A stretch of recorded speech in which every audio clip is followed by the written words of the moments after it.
buenas tardes, muy buenos días. A veces cuando me piden la biografía, yo soy como muy puntual así en el tema de a lo que me trajo y nada más. Bueno, yo nací en un hogar metodista, soy hija y nieta de pastores metodistas. Y cuando yo entré a la comunidad teológica de México a estudiar, que por cierto Merari y Yadani fueron mis compañeros en algunos de los cursos, cuando me ordenaron se decidió que fuese una ordenación ecuménica para responder a las necesidades espirituales de los seminaristas, de las seminaristas, que son de diferentes denominaciones cristianas. Entonces, para que no hubiese un conflicto en cuanto a las doctrinas de que cada uno de ellos están estudiando, pues se prefirió darle una preparación ecuménica, y por ello no tengo una comunidad de fe a la cual sirvo ni una jerarquía a la cual respondo, sino simplemente estoy al servicio. Ahora, como sabemos, pues la familia de Yadami y de Minari están pasando por un momento muy difícil, están en Chiapas. Entonces, cuando me invitaron, bueno, además son dos personas a las que yo quiero mucho, y con muchísimo gusto acepté venir a esta comunidad a la que ellos pertenecen y en la que han participado. Este pasaje del Evangelio de Mateo que acabamos de leer lo conocemos como el juicio de las naciones, porque así lo subtitularon en versiones bíblicas como la Reina Valera y Dios habla hoy. Otras versiones lo han llamado el juicio final. En la construcción literaria, los evangelios sinópticos colocan este relato justo antes del proceso de aprehensión, sentencia y crucifixión de Jesús. Por ello, se puede considerar un discurso escatológico en el que Jesús anuncia su regreso al mundo para hacer justicia e instaurar el reino de Dios. La redacción tiene el ritmo de la literatura semita, aunque el relato tiene elementos apocalípticos. En esta hora de la parucía final, el Hijo del Hombre vendrá en su gloria, y como parte de ella vendrá con todos los ángeles que son sus ángeles, según Mateo 13, como decoración de él mismo y como ejecutores de sus órdenes. Podemos imaginar este relato tan descriptivo que podemos hacernos la imagen tal cual como Mateo nos la viene relatando. Podemos ver a Jesús, podemos ver el trono, podemos ver los ángeles que justo atrás de él van a ser la presencia que lo van a ayudar.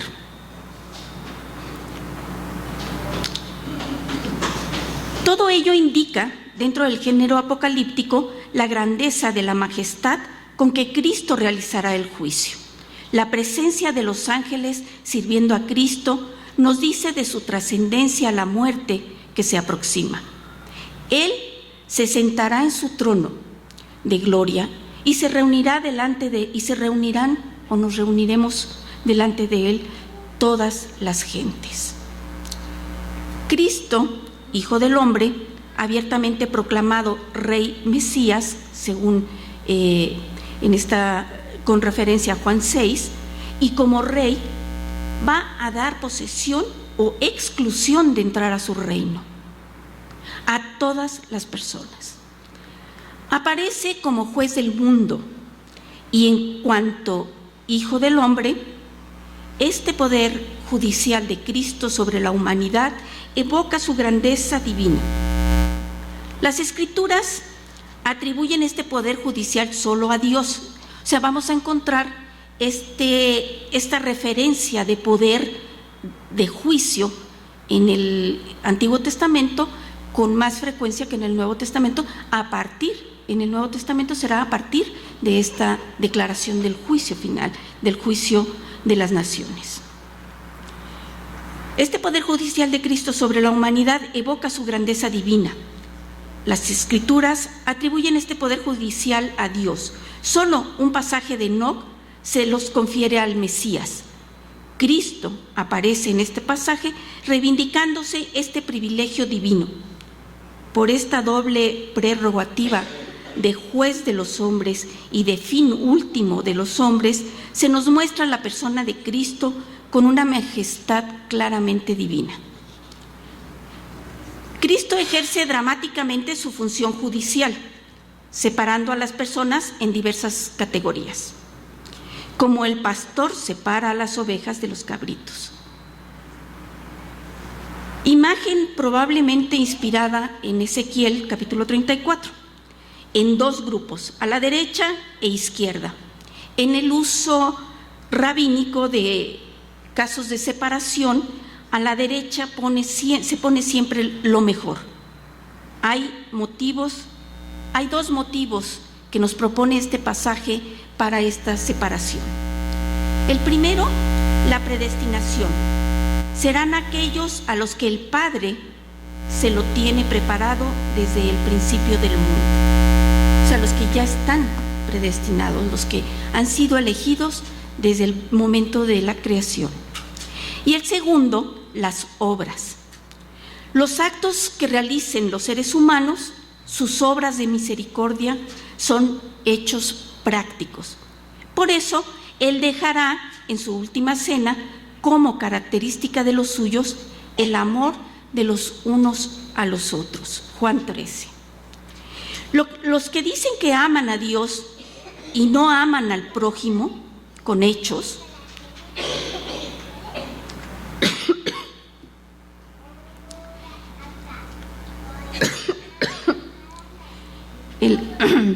por eso Él dejará en la última cena como característica de los suyos el amor de unos a otros. Y es la prueba clara del amor a Dios. Incluso Juan llama mentiroso a los que dicen que aman a Dios y no aman al prójimo con hechos. Era la doctrina en la que tanto insistieron los profetas y los autores bíblicos. Por este amor al prójimo, pero este amor al prójimo no es la filantropía, ha de ser compromiso, porque exige que al beneficiar al prójimo citado, se le vea a él mismo en el otro. A mí, sus palabras, ¿no? De a mí me lo hicisteis. Eso es lo que él les responde, ¿no? Cuando tú actuaste en favor de otros, de otras, me lo hiciste a mí mismo. Entonces quiere decir, Él nos está llamando a verlo a Él en las necesidades y en los necesitados. Ese amor comprometido, amor al prójimo por amor a Dios, es la calidad ni la categoría de las personas, pues no es la persona por quien se hace, sino por Él. Por eso tiene premio de cielo lo que se hace a mis hermanos más pequeños. La sentencia eterna. O sea, lo que nos habla este pasaje es que ahí está el fin. Después de eso es la eternidad.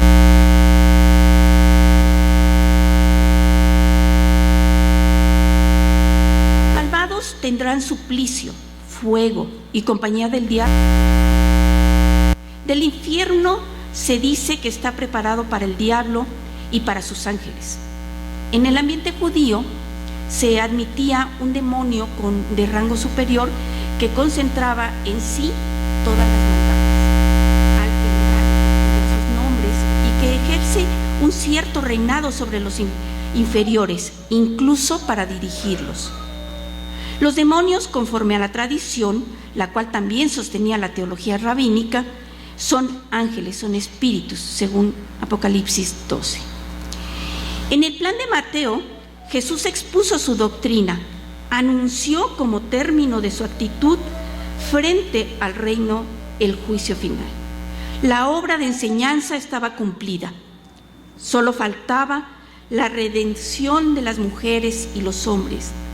Y esta, junto con su resurrección, va a ser el tema del resto del Evangelio de Mateo. Y nos preguntamos, después de esta lectura bíblica, después de la muerte, ¿qué? Y así titulamos este mensaje para el día de hoy.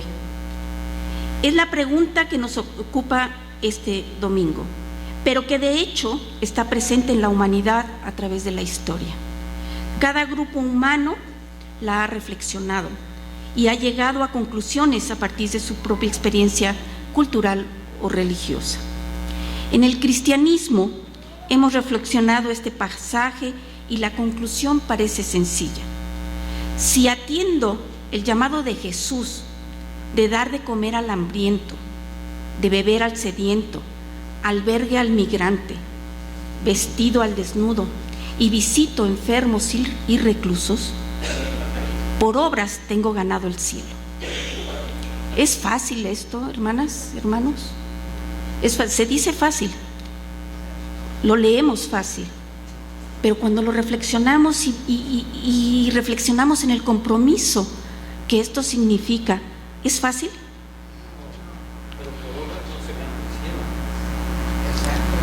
Realmente es fácil hacer esta obra en el Estado de México en 2019, en el siglo XXI. Nos es fácil ir a dar de comer al hambriento, nos es fácil recibir al migrante, en fin. Desde luego que no, como no lo ha sido en la historia. Actualmente, como en el siglo I, hay personas que mueren de hambre y sed. Hay caminantes centroamericanos y africanos que buscan salvar sus vidas. La semana pasada, la Secretaría de Gobernación deportó a su país a más de 311 hindús que no tenían visa de estancia en el país. ¿Quién se dio cuenta de que en nuestro país había 311 personas de India viviendo en la miseria? Confieso que yo no. Yo me enteré con la noticia de su deportación. Hay miles de personas que viven en las calles, enfermos y presos a los que no hemos asistido. De nuestras iglesias tenemos ministerios para la misión y desde ahí cumplimos el mandato de asistir a los necesitados, de ver tanta y tanta violencia. Esa es la razón de que aún encontremos en nuestro camino hambrientos, sedientos, migrantes desnudos, enfermos y presos, es decir, muerte. En esta realidad en la que tenemos el compromiso cristiano de ser hermanos y hermanas del otro y la otra, es en este contexto, es en esta realidad donde nosotros tenemos que cumplir con el mandato de Jesús. Jesús dice, según nos dice Mateo en este pasaje evangélico, tuve hambre, tuve sed, fui forastero, estuve desnudo, enfermo y preso, y vinisteis a mí. No se trata de sentarnos a las puertas de nuestros templos a esperar a que pase Jesús en la necesidad humana. Se trata de que cada una y cada uno vayamos al encuentro de Jesús en el otro, en la otra persona, en el prójimo. El más próximo, porque en ellos lo encontraremos a Él. Esa es la promesa que Él nos hace en este pasaje. Es en el servicio al necesitado donde Cristo nos reconoce como sus ovejas y nos pone a la diestra. Él está en cada persona que tiene hambre y sed. Este pasaje es universal. Como universal será el juicio que anuncia el reino. Aunque algunas lecturas interpretan que la condición para estar en el cielo es ser cristiano, lo cierto es que este pasaje no nos está diciendo esto. Este pasaje, la derecha y la izquierda, los cabritos y las ovejas no tienen que ver si son cristianos o son paganos. Es universal. O sea, si algo nos queda claro en el pasaje es que esto será universal. Por tanto, habrá cristianos, pero habrá personas que no son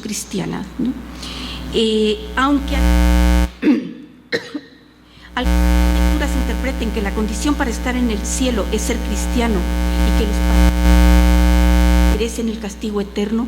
Cabe preguntarnos, ¿qué será de aquel cristiano que hace caso omiso del necesitado, o de aquel pagano que ha sido justo y solidario con sus semejantes? Es natural temer a la muerte. Aún cuando jugamos con ella, como en los próximos días que se hace fiesta de ella, podemos vestir calacas, hacer calaveras con calabazas, altares y coplas graciosas dedicadas a los que han fallecido. Pero cuando la pensamos para nosotros mismos o nuestros seres queridos, ahí la cosa cambia. Ahí es cuando reflexionamos la muerte de otra manera. Ahí es cuando tememos la muerte, tememos el juicio, tememos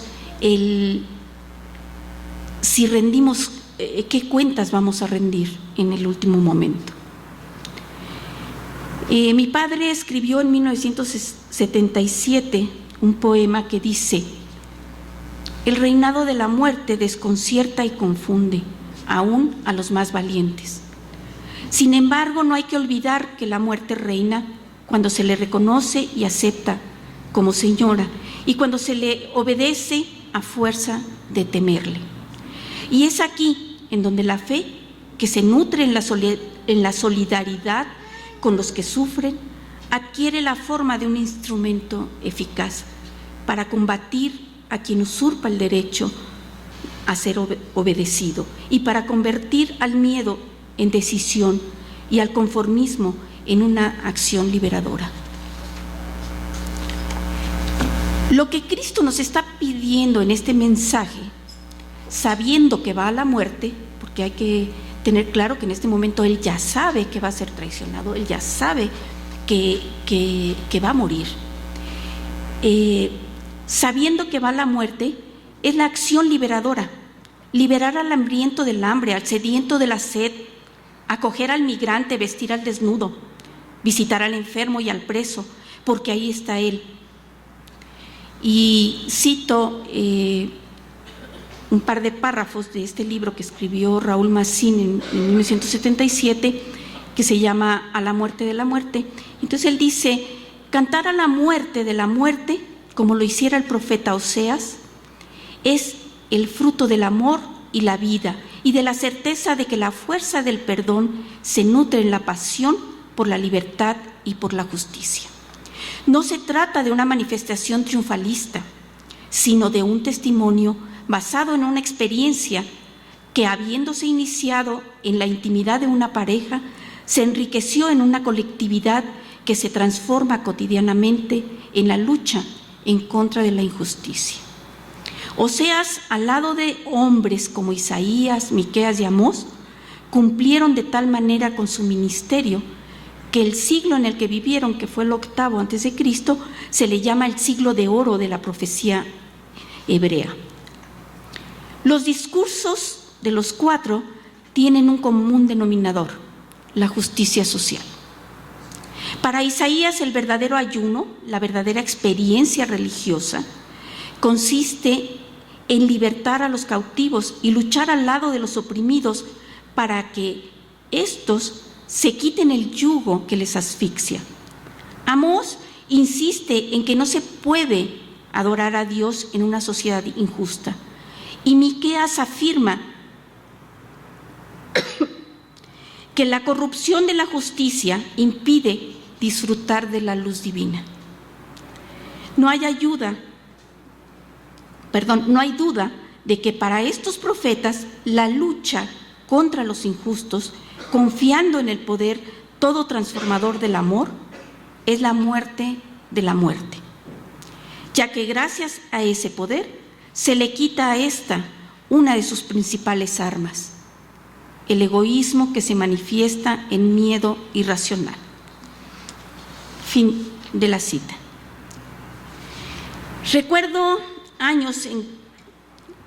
Recuerdo que años no muy remotos, las mexicanas hemos resignificado el Día de Muertos como aquel en el que se llamó a la plancha del Zócalo, en el que se llenó la plancha del Zócalo con cruces blancas, con los nombres de las mujeres asesinadas en Ciudad Juárez. Hemos resignificado el Día de Muertos cuando hemos pensado en las víctimas de los terremotos de 1985 y de 2017, que como ocurrieron en septiembre, en noviembre, el siguiente hubo grandes actos de repensar la muerte, de pensarla, de reflexionarla, cuando se muere en situaciones tan terribles como aplastado abajo de un edificio. Nosotros como cristianos y cristianas tenemos confianza plena en la resurrección. ¿Todos aquí confiamos en nuestra resurrección? En la vida después de la muerte, en nuestro encuentro con el Señor en el juicio universal. La vida eterna en el reino de Dios es nuestra esperanza. No existen balas que nos puedan arrebatar la esperanza en nuestro Señor Jesucristo. Amén.